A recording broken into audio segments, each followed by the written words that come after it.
Japan മൂരിയുടെ വരി ഉടച്ചു. എം ആർ അജിത്തോ? അതാരാ? ജപ്പാൻ മൂരി എനിക്ക് ചെസ് നമ്പർ ഇട്ടപ്പോൾ അതെടുത്ത് എന്റെ പിന്നാമ്പുറത്ത് കെട്ടി കാണിച്ചപ്പോൾ കൂട്ടിക്കേറിയ മൂരി ഒരു ഇടവേളയ്ക്ക് ശേഷം കഴിഞ്ഞയാഴ്ചയാണ് പിന്നെ മുക്കറയിട്ട് വീണ്ടും പുറത്തിറങ്ങിയത്.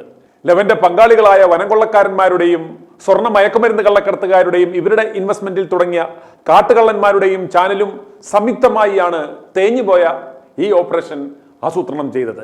എന്തൊക്കെയായിരുന്നു? ദാവൂദ് ഇബ്രാഹിം, അവന്റെ ഉപ്പുപ്പായുടെ തോക്ക്, കവടിയാർ കൊട്ടാരം, കൊട്ടാരത്തിലെ എലിപ്പെട്ടി, മാധ്യമങ്ങളുടെ മുന്നിൽ ഇരുന്ന് വിടുവ അടിച്ച് കുറെ പാഴ്പേപ്പറുമായി ഇന്ന് വിജയന്റെ അടുത്ത് എന്നപ്പോൾ നിനക്ക് നാണമില്ലടാ വധൂരി, നീ ഇനി മാധ്യമങ്ങളുടെ മുന്നിൽ വാ തുറന്നാൽ വിടുവ അടിച്ചാൽ നിന്റെ കാടമുട്ട ചവിട്ടിപ്പൊട്ടിക്കും എന്ന് പറഞ്ഞപ്പോൾ ഇല്ലേ ഞാൻ മിണ്ടൂല, ഇത് എന്തുകൊണ്ട് നേരത്തെ തന്നില്ല എന്ന് പറഞ്ഞ് ജപ്പാൻ മൂരി സ്ഥലം വിട്ടു. എന്നിട്ട് ജാളിത മറയ്ക്കുവാൻ കാര്യങ്ങൾ മൊത്തത്തിൽ 3G ആയെന്ന് കണ്ടപ്പോൾ എന്തെങ്കിലും 2 ദിവസത്തേക്ക് കാര്യമായി കിട്ടും എന്ന് പ്രതീക്ഷിച്ച് നിന്ന മാപ്രകളുടെ മുന്നിൽ നിലമ്പൂർ മൂരിയുടെ തേഞ്ഞ പ്രകടനം കാണുക. ഇന്നലെ നടത്തിയ പത്രസമ്മേളനം നിങ്ങൾക്കറിയാം.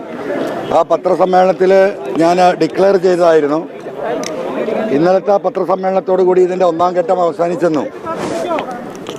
ഇന്ന് ബഹുമാനപ്പെട്ട മുഖ്യമന്ത്രിയെ നേരിൽ കാണും. ഞാൻ പറഞ്ഞ കാര്യങ്ങൾ അദ്ദേഹത്തിന് എഴുതി കൊടുക്കും, ഈ കാര്യങ്ങളെക്കുറിച്ച് അദ്ദേഹത്തോട് വിശദീകരിക്കും എന്ന് തീർത്ത് പറഞ്ഞതായിരുന്നു. അതിനുശേഷമേ ഇനി പത്രക്കാരെ സംസാരമുള്ളൂ എന്ന് ഇന്നലെ വിളിച്ച എല്ലാ പത്രക്കാരോടും പറഞ്ഞതാണ്. ഞാൻ ഇന്നലെ പറഞ്ഞ വാക്കിൻ്റെ അടിസ്ഥാനത്തിലാണ് നിങ്ങളുടെ മുന്നിൽ നിൽക്കുന്നത്. നിങ്ങൾക്ക് നിങ്ങളോട് പറഞ്ഞ രീതിയിൽ ബഹുമാനപ്പെട്ട മുഖ്യമന്ത്രിയെ കണ്ടു. വിശദമായ ഈ സംഭവ വികാസങ്ങൾ അദ്ദേഹത്തിൻ്റെ ശ്രദ്ധയിൽപ്പെടുത്തി കൃത്യമായി എഴുതി കൊടുക്കേണ്ട കാര്യങ്ങൾ എഴുതി കൊടുത്തു. അദ്ദേഹം സശ്രദ്ധം ഈ കാര്യങ്ങൾ കേട്ടു. അതിൻ്റെ വിശദീകരണങ്ങൾ എന്നോട് ചോദിച്ചു. ഇനി സത്യസന്ധമായ ഒരു അന്വേഷണം ഈ വിഷയത്തിൽ നടക്കും. അത് ബഹുമാനപ്പെട്ട മുഖ്യമന്ത്രിയെ ഏൽപ്പിച്ചിരിക്കുകയാണ്. ബഹുമാനപ്പെട്ട മുഖ്യമന്ത്രിക്ക് കൊടുത്തിരിക്കുന്ന അതേ പരാതി തന്നെ പാർട്ടിയുടെ സംസ്ഥാന സെക്രട്ടറി സഖാവ് ഗോവിന്ദ മാഷക്കും നൽകുന്നതാണ്. ഈ ഒരു ഘട്ടത്തിൽ എൻ്റെ ഉത്തരവാദിത്തം അവസാനിക്കുകയാണ്. ഞാൻ ഈ വിഷയത്തിലേക്ക് ഇറങ്ങിയിട്ടുള്ളത് ഒരു സഖാവ് എന്ന നിലക്കാണ്. ഒരു സഖാവ് എന്ന് പറയുമ്പോൾ ഉണ്ടാകുന്ന ഉത്തരവാദിത്തം, ആ ഉത്തരവാദിത്തം ഏറ്റെടുത്തുകൊണ്ട് ഞാൻ ഇതിലേക്ക് ഇറങ്ങി. ഈ പാർട്ടിയുടെ ഏറ്റവും ഉത്തരവാദിത്തപ്പെട്ട ഒരു സഖാവാണ് ബഹുമാനപ്പെട്ട മുഖ്യമന്ത്രി. ഒരു സഖാവ് എന്ന നിലയ്ക്ക് ബഹുമാനപ്പെട്ട മുഖ്യമന്ത്രിയെ കാര്യങ്ങൾ ധരിപ്പിച്ചു. പാർട്ടിയുടെ ബഹുമാനപ്പെട്ട സെക്രട്ടറി ഗോവിന്ദ മാഷി ട്രിവാൻഡ്രത്ത് ഇന്നില്ല. ബഹുമാനപ്പെട്ട സഖാവിനെ കൂടെ കണ്ട് ഈ പറഞ്ഞ കാര്യങ്ങളും അതിൻ്റെ വിശദീകരണങ്ങളും ബഹുമാനപ്പെട്ട മുഖ്യമന്ത്രിക്ക് നൽകിയ പരാതിയുടെ കോപ്പിയും സഖാവ് ഗോവിന്ദ മാഷക്ക് നൽകുന്നതോടുകൂടി ഒരു സഖാവ് എന്ന നിലയ്ക്കുള്ള എൻ്റെ ഉത്തരവാദിത്തം അവസാനിക്കുകയാണ്. ഇനി അതുമായി ബന്ധപ്പെട്ട വിഷയങ്ങളിൽ, ഇൻവെസ്റ്റിഗേഷനുമായി ബന്ധപ്പെട്ട വിഷയങ്ങളിൽ ഈ അന്വേഷണ ഏജൻസിയുമായി സഹകരിക്കുക എന്നത് മാത്രമാണ് എൻ്റെ ഉത്തരവാദിത്തം. ആ ഉത്തരവാദിത്തം ഞാൻ ഏറ്റെടുത്തിരിക്കുകയാണ്. അല്ല, അതൊക്കെ പാർട്ടി തീരുമാനിക്കട്ടെ. MR അജിത് കുമാറിനെ മാറ്റി നിർത്തണം എന്ന് പറയുന്ന ആളല്ല ഞാൻ. ഒരു സഖാവ് എന്ന നിലയ്ക്ക് എനിക്ക് കാര്യങ്ങൾ ചൂണ്ടിക്കാണിക്കുക എന്നതാണ് എൻ്റെ ഉത്തരവാദിത്തം. ആ ഉത്തരവാദിത്തം ഞാൻ ചെയ്തിട്ടുണ്ട്. ഇനി ഇതെങ്ങനെ പോകണമെന്ന് തീരുമാനിക്കേണ്ടത് പാർട്ടിയും ബഹുമാനപ്പെട്ട മുഖ്യമന്ത്രിയും തന്നെയാണ്.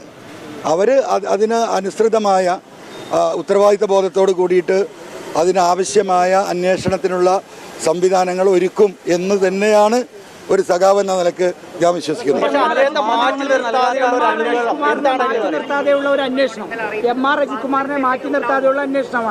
അല്ല, അത് ഞാൻ പറഞ്ഞല്ലോ. ആരെ മാറ്റി നിർത്തണം, ആരെ മാറ്റി നിർത്തേണ്ട എന്നതൊക്കെ ഈ പറയുന്ന ബഹുമാനപ്പെട്ട മുഖ്യമന്ത്രിയും ഈ പറയുന്ന പാർട്ടി സംവിധാനവും ഒക്കെ ആലോചിക്കട്ടെ. ഞാൻ ഇപ്പോൾ കൊടുത്തിട്ടല്ലേ ഉള്ളൂ. ബഹുമാനപ്പെട്ട മുഖ്യമന്ത്രിക്ക് ആ സാധനം കൊടുത്തെത്തി ഞാൻ അരമണിക്കൂർ ആയോ? ഇപ്പൊ തന്നെ ഇവരെ മാറ്റണം അവരെ മാറ്റണം എന്ന് എന്തടിസ്ഥാനത്തിലാണ് ഞാൻ പറയാ? തുടരുമ്പോൾ സത്യം തെളിയുമോ? അല്ല, അതൊക്കെ നമുക്ക് wait and see. We will wait and see. എനിക്കത് തിരക്കില്ല. അദ്ദേഹത്തിന്റെ കീഴുദ്യോഗസ്ഥരാണ്. ഒരു കീഴുദ്യോഗസ്ഥർ മേലുദ്യോഗസ്ഥർ അന്വേഷണം നടത്തിയിട്ട് എന്താണ് കാര്യം? അല്ല, ഞാൻ അതിനെക്കുറിച്ചൊന്നും ഇപ്പൊ വിശദീകരിക്കുന്നില്ല. ഞാൻ പറഞ്ഞല്ലോ, എൻ്റെ നയം ഈ കാര്യത്തിൽ വ്യക്തമാണ്. കേരളത്തിന്റെ പോലീസിലെ ഒരു വിഭാഗത്തിന്റെ പെരുമാറ്റം ഈ പാർട്ടിക്കും ഗവൺമെൻറ്റിനും ഗ്രൗണ്ട് ലെവലിൽ ഒരുപാട് പ്രതിസന്ധികളും പ്രശ്നങ്ങളും ഉണ്ടാക്കിയിട്ടുണ്ട്. പോലീസ് എടുക്കേണ്ട നിലപാടും പ്രവർത്തന രീതിയുമല്ല പല പോലീസ് ഓഫീസർമാരുടെ ഇടയിൽ നിന്നും ജനങ്ങൾക്കുണ്ടായിട്ടുള്ളത്. ഇത്തരം കാര്യങ്ങളാണ് ഞാൻ ചൂണ്ടിക്കാണിച്ചിട്ടുള്ളത്. ഈ പോലീസിലുള്ള പുഴുക്കുത്തുകൾ, അഴിമതി, അതും ഞാൻ ചൂണ്ടിക്കാണിച്ചിട്ടുണ്ട്. ഈ കാര്യത്തിലൊക്കെ തീരുമാനമെടുക്കേണ്ടത് ബഹുമാനപ്പെട്ട മുഖ്യമന്ത്രി പാർട്ടിയുമാണ്. ഇതൊരു കമ്മ്യൂണിസ്റ്റ് ഗവൺമെൻറ്റാണ്. ഒരു മിനിറ്റ്, ആ കമ്മ്യൂണിസ്റ്റ് ഗവൺമെന്റിന് അറിയാം ജനങ്ങളുടെ വികാരം. ഇന്നത്തെ കൂടിക്കാഴ്ചയോടുകൂടി താങ്കൾ ഉന്നയിച്ച വിഷയങ്ങൾ കൃത്യമായി പരിഗണിക്കും എന്നുള്ളത് തന്നെയാണോ?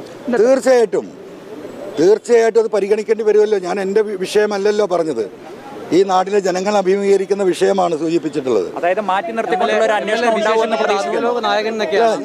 ഞാൻ മാറ്റി നിർത്തും എന്ന് തന്നെയാണ് പ്രതീക്ഷിക്കുന്നത്. ഇല്ല, ഞാൻ വലിയ പ്രതീക്ഷയിലാണ്, നിങ്ങൾക്കറിയാലോ. ഞാൻ ഇന്നും ആ പ്രതീക്ഷയിലാണ്, നാളെ ആ പ്രതീക്ഷയിലാണ്, മറ്റന്നാളും ആ പ്രതീക്ഷയിലാണ്. സെക്രട്ടറിയെ മാറ്റും. അല്ല, അതൊന്നും എനിക്കറിയാം, അതിന്റെ നാളല്ല. ഞാൻ പൊളിറ്റിക്കൽ സെക്രട്ടറിക്കെതിരെയുള്ള ആരോപണം അതിലൊരു അന്വേഷണമില്ലല്ലോ. താങ്കളുടെ പിറകിൽ ആരാണ് എന്നുള്ളതാണ് അതിൽ സമൂഹത്തോട് എന്താ പറയാനുള്ളത്? അതിൽ എൻ്റെ നെഞ്ചിൽ കൈവച്ച് എൻ്റെ ദൈവത്തിനെ സാക്ഷിയാക്കി പറയാം, എൻ്റെ പിറകിൽ ഈ വിഷയത്തിലുള്ളത് സർവശക്തനായ ദൈവം മാത്രമാണ്. ദൈവം മാത്രമാണ്. ഇനി ഇന്നലെ നിലമ്പൂർ മൂരി നടത്തിയ ആ പ്രകടനം ഒന്ന് കാണുക. ഈ ഗവൺമെന്റിനെയും ഈ പാർട്ടിയെയും ഇല്ലായ്മ ചെയ്യാൻ പ്രവർത്തിക്കുന്ന ഒരു ഗ്രൂപ്പാണ് എം.ആർ. അജിത് കുമാറിന്റെ ഒപ്പമുള്ള കേരളത്തിലെ പോലീസിലെ ഒരു വിഭാഗം എന്ന് നിങ്ങളെ ശ്രദ്ധയിൽപ്പെടുത്താൻ വേണ്ടിയിട്ടാണ് ഞാൻ ഈ കാര്യം ആദ്യമായി സൂചിപ്പിക്കുന്നത്. ഇവൻ പറയുന്നത് വിശ്വസിക്കരുത്. ഇവൻ ഭക്ഷണം കഴിക്കാനും കള്ളം പറയാനും മാത്രമാണ് വാ തുറക്കുന്നത്. ഞാൻ ഇന്നലെ ഏതൊരു പത്രത്തിൽ നൊട്ടോറിയസ് ക്രിമിനലാണ് ADGP അജിത് കുമാർ എന്ന് പറഞ്ഞു. നിങ്ങൾക്ക് തോന്നുന്നു എന്താണ് MLA ഇങ്ങനെ നൊട്ടോറിയസ് ക്രിമിനൽ എന്നൊക്കെ പറഞ്ഞാൽ ക്രിമിനലിസത്തിന്റെ അങ്ങേ അറ്റം അല്ലേ? നിങ്ങളൊക്കെ ഞെട്ടും, കേരളം ഞെട്ടും. നമുക്കൊന്നും വിശ്വസിക്കാൻ കഴിയില്ല. എനിക്കും വിശ്വസിക്കാൻ കഴിഞ്ഞിട്ടില്ല ചിലതൊക്കെ കേട്ടപ്പോൾ. ഈ M.R. അജിത് കുമാറിന്റെ റോൾ മോഡൽ ഒരു പക്ഷേ ദാവൂദ് ഇബ്രാഹിം ആണോ എന്ന് സംശയിച്ചു. എനിക്ക് ഫീൽ ചെയ്തതാണ്. ബോംബെ അധോലോകത്ത് ഒരു കാലഘട്ടത്തിൽ നടന്നു. ഇതിപ്പോൾ ലോകം മുഴുവൻ ഇത്തരം ക്രിമിനലിസം, ഈ പറയുന്ന ഇതൊക്കെ ഒരു പരിധി വരെ അവസാനിച്ചിട്ടുണ്ട്. പക്ഷെ ഇത്തരം കാര്യങ്ങൾ, അദ്ദേഹം ചെയ്തു കൂട്ടിയ കാര്യങ്ങൾ ആ ലെവലിലേക്ക് പോണെങ്കിൽ ദാവൂദ് ഇബ്രാഹിമിനെ പോലെയുള്ള അവരുടെ ജീവചരിത്രം പഠിച്ചവനെ സാധിക്കുള്ളൂ. അതിൽ അട്രാക്ട് ചെയ്യണം. അതിൽ അട്രാക്ട് ചെയ്തവനാണ് ഈ M.R. അജിത് കുമാർ. അജിത് കുമാറിന് ഒരു അസിസ്റ്റന്റിനെ വെച്ചിട്ടുണ്ട്, ഒരു IPS ഉദ്യോഗസ്ഥൻ. എന്തിനാ? ഒരു പ്രത്യേക സംവിധാനം തന്നെ ഒരുക്കിയിട്ടുണ്ട് സൈബർ സെല്ലിൽ. എല്ലാ മന്ത്രിമാരെയും ഫോൺ കോളുകൾ ചോർത്തുന്നുണ്ട്. എല്ലാ പ്രധാനപ്പെട്ട രാഷ്ട്രീയക്കാരുടെയും ഫോൺ കോൾ അവിടെ ചോർത്തുന്നുണ്ട്. ഈ നിൽക്കുന്ന പത്രക്കാരായ നിങ്ങളുടെയും ഉത്തരവാദിത്തപ്പെട്ടവരുടെ ഫോൺ കോൾ ചോർത്തുന്നുണ്ടാവും. സൈബർ സെല്ല് പ്രവർത്തിക്കുന്നത് ഈ രാജ്യത്തെ ക്രൈം അന്വേഷിക്കാനല്ല. സൈബർ സെല്ല് പ്രവർത്തിക്കുന്നത് ഈ നാട്ടിലെ മന്ത്രിമാരുടെയും പാർട്ടി പ്രവർത്തകരുടെയും നേതാക്കളുടെയും സമൂഹത്തിലെ ഉന്നതരുടെയും പത്രമാധ്യമ പ്രവർത്തകരുടെയും ഒക്കെ അവരുടെ പരിപാടി എന്താണെന്ന് അറിയാനാണ്. പണ്ഡിതനാണെന്ന് തോന്നുന്നു. ഈ പറയുന്ന M.R. അജിത് കുമാർ ഇവിടെ ആളുകളെ കൊല്ലിച്ചിട്ടുണ്ട്, കൊലപാതകം നടത്തിച്ചിട്ടുണ്ട്. ഉത്തരവാദിത്തത്തോടു കൂടിയാണ് പറയുന്നത്. വാദിയും പ്രതിയും നിങ്ങളെ മുമ്പിൽ വരും. എന്റെ വായിക്കാത്ത കയറിയിരുന്ന് വിടുവിച്ചാലേ ശരിയാവും. സുജിത് ദാസ് IPS വരുന്നതിന് മുമ്പ് അദ്ദേഹത്തിന് ജോലി എന്തായിരുന്നു എന്നൊക്കെ അറിയോ? ഇവിടെ ആർക്കെങ്കിലും അറിയോ? ഞാൻ സീരിയസ് ആയിട്ട് ചോദിക്കുക, അറിയില്ല. അയാൾ കസ്റ്റംസിലായിരുന്നു. സെൻട്രൽ എക്സൈസ് ആൻഡ് കസ്റ്റംസിൽ നിന്നാണ് IPS എഴുതിയിട്ട് സുജിത് ദാസ് വരുന്നത്. കസ്റ്റംസിലെ ഉദ്യോഗസ്ഥരുമായിട്ട് അതിഭയങ്കരമായ ബന്ധം നിലനിർത്തുന്നുണ്ട്. ആ ബന്ധങ്ങളാണ് കോഴിക്കോട് എയർപോർട്ടിൽ സ്വർണം കടത്താൻ, കോഴിക്കോട് മാത്രമല്ല തിരുവനന്തപുരം എയർപോർട്ടിൽ നടന്നതിന്റെ ഡീറ്റെയിൽസ് എനിക്ക് കിട്ടിക്കൊണ്ടേയിരിക്കുന്നുള്ളൂ. കസ്റ്റംസിലൊരു സെക്ഷനാണ് വർക്ക് ചെയ്യുന്നുണ്ട്. ഒരുപാട് കേസ് പിടിച്ചല്ലോ അല്ലേ സുജിത് ദാസ്? അത്ഭുതമായിരുന്നു. എങ്ങനെ എത്ര കേസ് കസ്റ്റംസ് വെട്ടിച്ച് വന്നിട്ട് നടു റോട്ടിലിട്ട് പോലീസ് പിടിക്കുന്നല്ലേ? നിലമ്പൂരുകാർക്ക് ഇത് തന്നെ വരണം. കാരണം ഇത്തരം പാഴുകളെ വോട്ട് കൊടുത്ത് ജയിപ്പിച്ചവർക്ക് ഇത് തന്നെ കിട്ടണം. മൂരിയുടെ കയ്യിൽ ഒരു മുണ്ണാക്കുമില്ല. പിരികേറ്റി വിട്ടോന്മാർക്കിട്ടും 8ന്റെ പണി വരുന്നുണ്ട്. അൻവറിനെ ഇറക്കി വിട്ടത് ഈ ഗൂഢാലോചനയുടെ പിന്നിൽ ആരൊക്കെയാണെന്ന് നമുക്ക് അടുത്ത എപ്പിസോഡിൽ കാണാം. Good bye. i2i News, an eye for truth. i2i News subscribe ചെയ്തിട്ടില്ലാത്തവർ ഇപ്പോൾ തന്നെ സബ്സ്ക്രൈബ് ചെയ്യുക. നോട്ടിഫിക്കേഷൻ ലഭിക്കുവാൻ ബെൽ ബട്ടണും അമർത്തുക.